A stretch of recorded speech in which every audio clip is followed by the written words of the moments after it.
All right, so as I said earlier, we still can use the same properties with natural logs as we did for the logs we've worked with previously. So remember, we have our product property, our quotient property, and our power property. And I have those written over here to the side. So let's work two quick examples just to refresh your memory on that. So first, condensing. So that means trying to combine it into one log. We're going to do number 8. So I here have natural log of 63 minus 2 times the natural log of 3.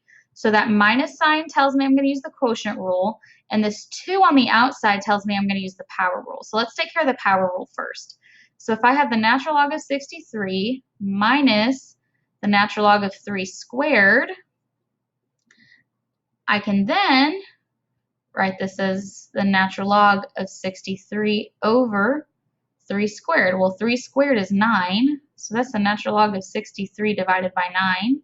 63 divided by 9 is 7. So the final answer for number 8 is natural log of 7.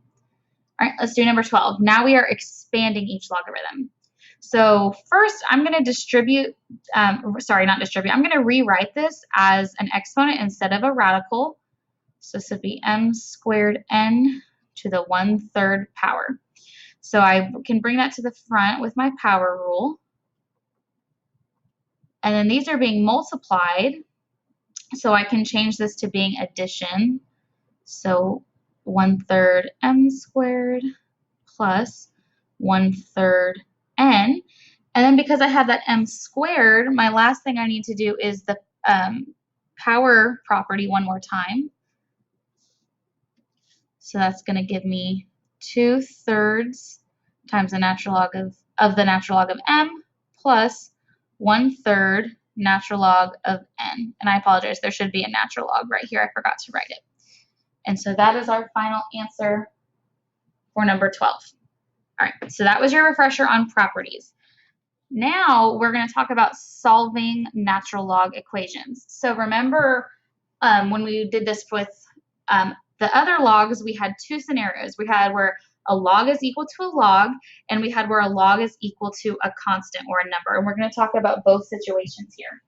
So let's first start with log is equal to log on number 13. So these are both natural logs, so that tells me my base for both of them is e. And so I can just set what's inside my parentheses equal to each other and use algebra to solve for x. So let me get all my x's on one side and all my constants on another side.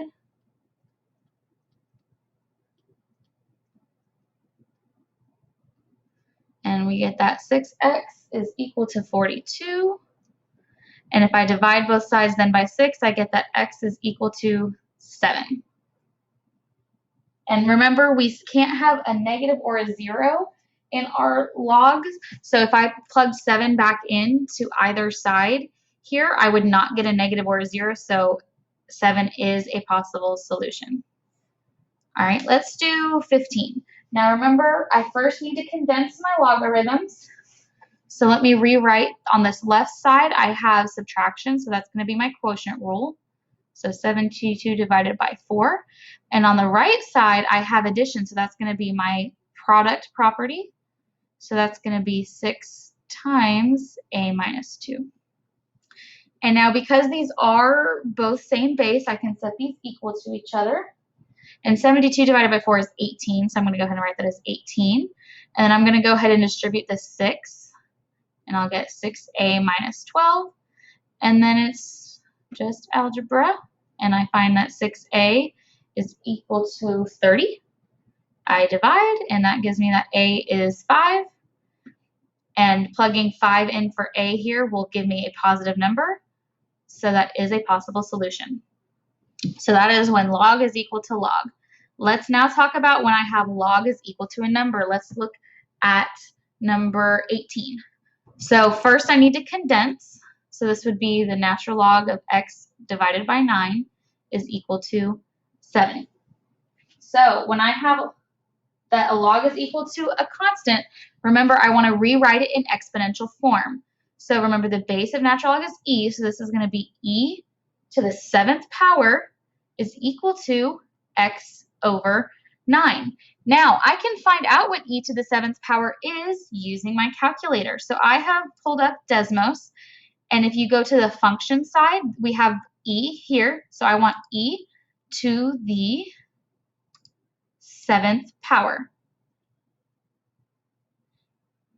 And it tells me that this is e to the 7th power. It's a pretty big number. So about 1096.7. And that's equal to x over 9. So then to solve for x, I need to multiply both sides by 9. And I'm going to get that x is approximately 9,869.7. And plugging that in for x will not give me a negative or a 0, so it stays as is. All right, now let's look at one more scenario. Let's look at number 19. I have an exponential is equal to a number. So the way I'm going to solve this one is kind of the opposite way when I would solve log is equal to a constant. I'm going to rewrite it as a logarithm. So to rewrite e to the x is equal to 57 as a logarithm, that's going to be natural log of 57 is equal to x. Now, the same way that I found e to the 7th power in my calculator, I can find the natural log of 57 in my calculator also. If I go back to the function side, right here where there's this ln, I can type in ln of 57, and that is about 4.04. So x is 4.04 for number 19. Let's do another one. Let's look at number 20. So first I need to move the 6 over, and that's going to give me that e to the y plus 3 power is equal to 30. So now I have e to a power is equal to a constant, so I want to rewrite it as a logarithm. So that's going to be the natural log of 30 is equal to y plus 3. Now I can find the natural log of 30 in my calculator. We just want natural log of 30. And that is about 3.4. And if that's equal to y plus 3, I subtract 3 on both sides to find y, and I get that y is about 0.4. All right, let's do one more for good measure. Let's do number 21. So first I need to divide both sides by 5, and I get that e to the 4n power is equal to 19. So then I'm going to rewrite this as a log, and I'm going to get that natural log of 19 is equal to 4n.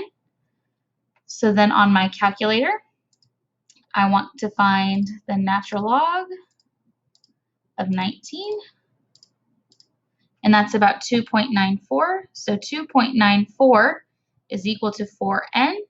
I divide by 4 on both sides to solve for n, and I find that n is approximately